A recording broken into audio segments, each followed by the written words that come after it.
सभी साईं भक्तों को मेरा प्रणाम। मैं आज आपको बाबा की अनमोल किताब साईं सचित की कथा पढ़ने जा रही हूँ। पहला अध्याय, उसे ध्यान से सुनना, जिसके सुनने मात्र से ही आपके सारे दुख मुसीबत दूर हो जाएंगी। बोलो सद्गुरु साईनाथ महाराज की जय।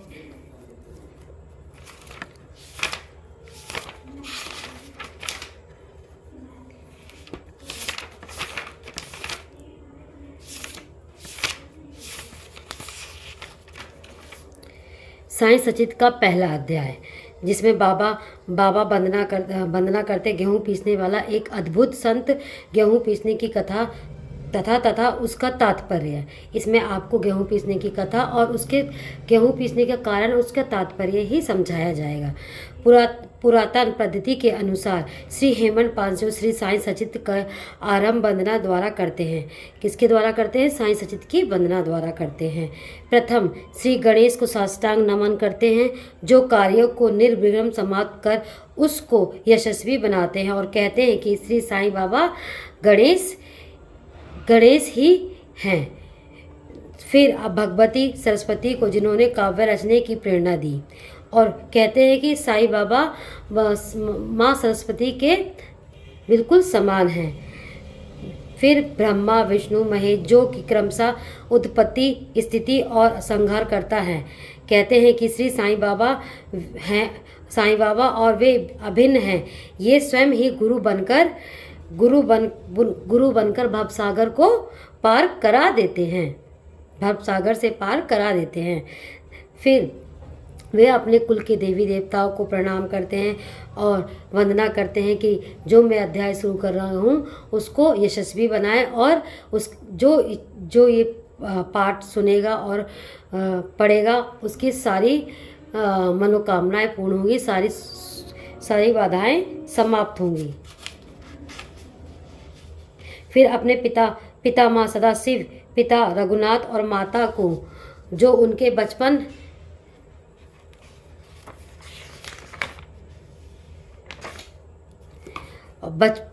में ही गत हो गई थी।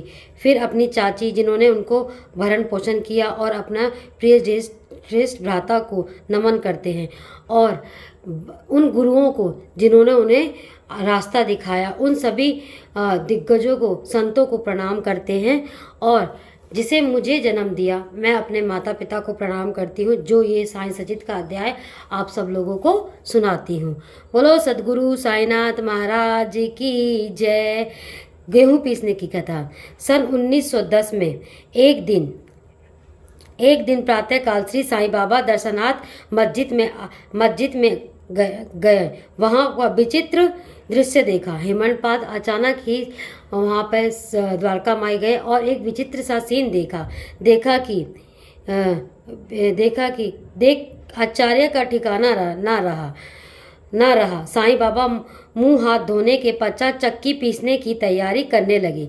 जो बाबा है ना, अपना मुंह हाथ धोने के बाद वह चक्की पीसने की तैयारी करने लगे। उन्होंने फर्श पर एक टाट बिछाया। बाबा ने फर्श पर एक टाट बिछाकर टाट का टुकड़ा बिछाया, उस पर हाथ से पीसने वाली चक्की रखी, और उन्होंने कुछ गेहूं डालकर पीसना आरंभ कर दिया। बाबा ने एक टाट का टुकड़ा चटाई बिछाई, और जिसमें वहाँ पे आटा पीसने वाली चक्की रखी, और वो कुछ गेहूं उसके अंदर डाले और पीसना शुरू कर दिया। मैं सोचने लगा कि बाबा की चक्की पीसने का क्या लाभ है। हमने सोचा कि बाबा की चक्की पीसने का क्या लाभ है, जो बाबा चक्की पीस रहे हैं। उनके पास तो कोई भी नहीं है, और वे अपना निर्वाह खुद भिक्षावृत्ति द्वारा करते थे, क्योंकि बाबा हमेशा, आपको याद होगा, साईं बाबा हमेशा अपना भिक्षावृत्ति मतलब 5 घरों में मांग कर खाना ही खाते थे। तो यह घटना देखकर सब अचंभित रह गए।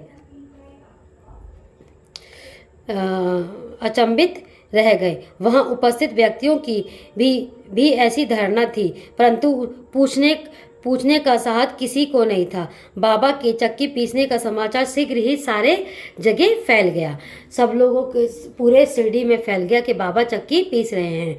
तो सब देश वहाँ की शिरडी की यह लीला देखने के लिए सब नर नारी इकट्ठा मस्जिद में इकट्ठा हो गए उसमें से 4 निडर औरतें निकली और भीड़ से चीरती हुई आई और बाबा को बलपूर्वक वहां से हटाकर और उनके हाथ से चक्की का खट्टा छीन कर उनकी लीला का गायन करते हुए खुद गेहूं पीसना आरंभ कर दिया।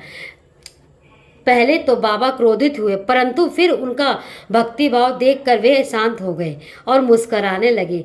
बाबा पहले तो उन औरतों को देखकर बहुत गुस्सा है, लेकिन जब उनकी भक्ति भाव देखी तो वो मुस्कुराने लगे। पीसते पीसते उन स्त्रियों ने मन में ऐसा विचार आया, जो 4 लेडीज आई थी ना वहाँ पे गेहूं पीसने के लिए, उन स्त्रियों को मन में ये विचार आया कि बाबा के न घर है, न बाल है, न बच्चे हैं, न देख रेख करने वाला कोई है। वे स्वयं ही भिक्षावृत्ति द्वारा ही अपना निर्वाह करते हैं, अतः उन्हें भोजन आदि के लिए आटे की आवश्यकता ही क्यों है। बाबा तो परम दयालु हैं, हो सकता है यह आटा हम सब लोगों के लिए वितरण कर दें। इन्हीं विचार में मग्न रहकर गीत गाते गाते उन्होंने सारा आटा पीस डाला। तब उन्होंने चक्की को हटाकर आटे के 4 भाग करे। चक्की को हटाया और आटे के 4 भाग करे। जो 4 औरतें आई थी चक्की आटे पीस रही थी, उन चारों ने अपना अपना भाग लेके जाना शुरू कर दिया। जाना शुरू कर दिया। तो अपना अपना भाग लेकर वह जाना शुरू कर दिया। तब बाबा शांत मुद्रा में निर्भाव बाबा तक्षण क्रोधित हो गए। तब बाबा ना उनको देखकर बहुत क्रोधित हुए कि ये किसका बाप का माल आप लिए जा रहे हो, इतनी आसानी से उठाकर लिए जा रहे हो। अच्छा, अब एक काम करो, इस आटे को जाकर गांव की मेड़ मतलब होती है गांव की सीमा तक पर बिखेर दो, जाओ। तो बाबा जो गांव के जो वासी थे वो सोच में डूब गए कि बाबा ने ऐसा क्यों करा। तो मैंने शिरडी वासु से ये प्रश्न किया तो कुछ बाबा ने अभी किया, उसका अर्थात में क्या तात्पर्य है। जो बाबा ने चक्की पीसने का काम किया और मेड़ पराठा पीसा और उसका तात्पर्य क्या है, ये पूछने लगे, इसका तात्पर्य क्या है। तो उन्होंने मुझे बतलाया कि गांव में बहुत बड़ी बीमारी फैल चुकी थी। विषु का हैजा जोरों से प्रकोप है और उसके निवारणार्थ ही बाबा ने यह उपचार किया। जो चक्की पीसने का कार्य किया ना बाबा, वो आटा नहीं पीस रहे थे, वो महामारी को पीस रहे थे, विषु हैजा को पीस रहे थे। इसके मेड़ पे डालने से यह शिरडी के आसपास भी नहीं भटकेगी, गेहूं नहीं, वरना यह पीस कर नष्ट कर दी गई। विषु का पीस कर ने नष्ट कर दी गई। इसकी घटना के पश्चात सचमुच विषु का संक्रमित शांत हो गई और कई ग्रामवासी सुखी हो गए। मतलब शिरडी तक तो विषु का बिल्कुल प्रवेश नहीं की। यह जानकर मेरी प्रशंसा का पारवा न रहा। हेमंत पांड कहते हैं कि मैंने यह जानकर मुझे बहुत खुशी हुई कि मेरा कौतूहल जागृत हो गया। अब मैंने स्वयं से प्रश्न करना शुरू किया।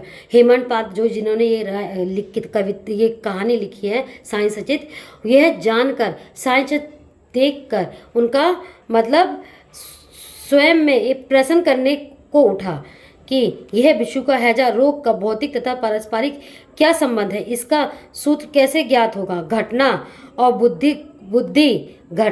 बुद्धिक्रम से ही प्रतीत नहीं होता। अपने हृदय के संतुष्ट हेतु इस मधुर लीला का मुझे 4 शब्दों में महत्व अवश्य प्रकट करना चाहिए। मतलब जो लीला उसने देखी थी बाबा की यह लीला देखकर वो स्तंभ हो गया कि बाबा ने इतनी बड़ी बीमारी को कैसे खत्म किया, कैसे समाप्त किया। इस प्रकार बाबा का जीवन चरित्र कैसे समाप्त किया। तो इस घटना को देखकर हेमनपाल के मन में बाबा के बारे में लिखने की इच्छा हुई। इस प्रकार बाबा के जीवन की चरित्र लिखने की मुझे प्रेरणा मिली। मतलब उनको ये सब कुछ देखकर उन्हें ये प्रेरणा मिली कि मैं बाबा के बारे में कुछ लिखूं। यह तो सब लोगों को विदित है कि यह कार्य बाबा की कृपा और शुभ आशीर्वाद से सफलतापूर्वक संपन्न होगा। बिना बाबा के इजाज़त के और बिना बाबा के कहे हम बाबा के इजाज़त के बिना एक पत्ता भी नहीं हिल सकता। तो वो साईं सचित कैसे लिख सकते हैं जब तक बाबा की इजाज़त नहीं होगी। तब उन्होंने बाबा की इजाज़त मांगी और साईं सचित लिखना शुरू कर दिए। आटा पीसने का तात्पर्य क्या है? जो बाबा ने आटा पीसा है ना, उसका तात्पर्य क्या है? बाबा ने जो आटा पीसा उसका तात्पर्य क्या है? शिरडी वासी ने इस आटे पीसने की घटना का जो अर्थ लगाया वह प्राय ठीक, परंतु उसके अतिरिक्त मेरे विचार से कोई अन्य अर्थ भी था। बाबा शिरडी में 60 वर्षों तक रहे। पता है ना आपको बाबा कितने दिन तक रहे? 60 सालों तक शिरडी में रहे। बड़े शिरडी के निवासी बड़े भाग्यशाली हैं जो बाबा ने उनके लिए समय दिया। 60 साल दिए, 60 साल रहे। बाबा उनके दिलों में रहे और बाबा अब भी सबके दिलों में हैं और अब भी मनोकामना पूर्ण करते हैं। जो श्रद्धा और सबूरी से साईं सचित को पढ़ता है और सुनता है उसके सारे कष्ट दूर हो जाते हैं। 60 वर्षों तक रहते हैं। इन दीर्घ काल तक उन्होंने आटा पीसने का कार्य प्रातः ही रोज किया। जब इतने सालों तक 60 सालों तक बाबा ने आटा पीसने का कार्य रोज ही किया, उन्होंने प्रतिदिन किया। पीसने का तात्पर्य गेहूं से नहीं, अपने भक्तों के कर्मों से है, पापों से है, दुर्भाग्यों से है। जो बाबा आटा पीसते हैं ना, उसके आटा की चक्की में बाबा कहते हैं वो रोज मैं आटा पीसता हूँ। मैं रोज आटा इसलिए पीसता हूँ क्योंकि मैं अपने भक्तों के पाप और दुर्भाग्य को खत्म करता हूँ, नष्ट करता हूँ।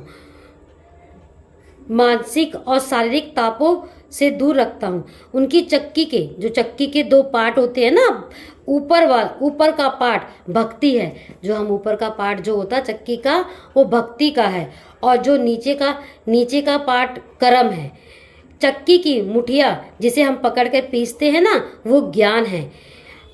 बाबा का दृढ़ विश्वास था कि जब तक मनुष्य के हृदय में प्रवृत्तियां, आसक्ति, घृणा, अहंकार नष्ट नहीं हो जाते और जिनका नष्ट होना अत्यंत दुष्कर है, तब तक ज्ञान तथा आत्मानुभूति संभव नहीं है।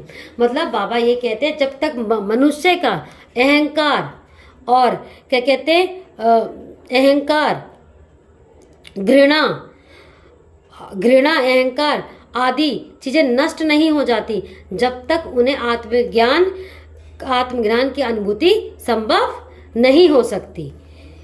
इस घटना से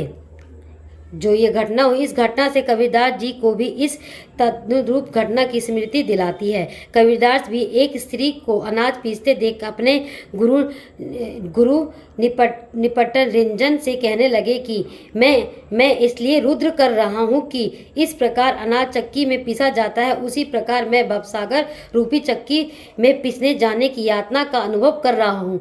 जिस प्रकार हम चक्की में आटा पीसता है ना, कबीरदास जी कहते हैं उसी प्रकार मैं अपने आप को चक्की में पीसता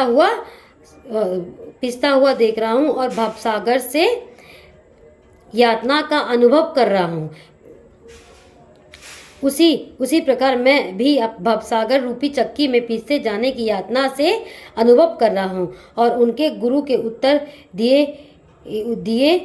दिया कि घबराओ नहीं, चक्की के केंद्र में जो ज्ञान रूपी दंड है, बाबा कहते हैं घबराओ मत। जो चक्की के केंद्र में जो ज्ञान रूपी दंड है, उसी को दृढ़ता से पकड़ के रखो। जिस प्रकार तुम मुझे करते देख रहे हो, उसे दूर मत जाओ, बस केंद्र की ओर अग्रसर होते जाओ। तब यह निश्चित होगा कि तुम भवसागर रूपी चक्की से अवश्य ही बच जाओगे। बाबा का कहना है कि तुम अपने लक्ष्य को प्राप्त करने के लिए उस केंद्र की ओर ध्यान दो, अपनी भक्ति की ओर ध्यान दो, किसी और की तरफ ध्यान मत, ज्ञान की ओर ध्यान दो।